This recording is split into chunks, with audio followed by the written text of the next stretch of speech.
This is the Lone Crater YouTube. We hope this video helps. You start by ensuring the speaker has enough battery.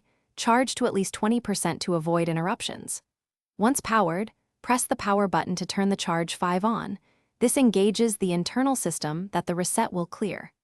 Make sure you disconnect any USB-C cable and unpair Bluetooth on your phone so the speaker isn't actively streaming.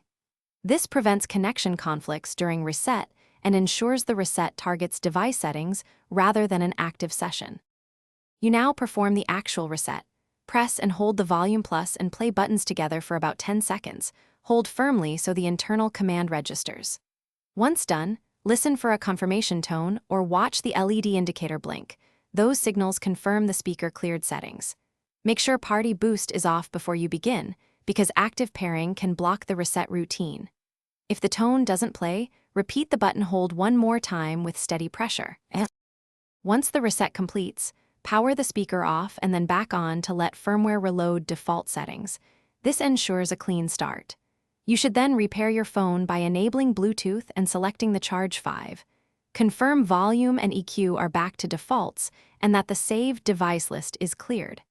If pairing still fails or settings persist, fully discharge the speaker. Charge to 20% and repeat the reset.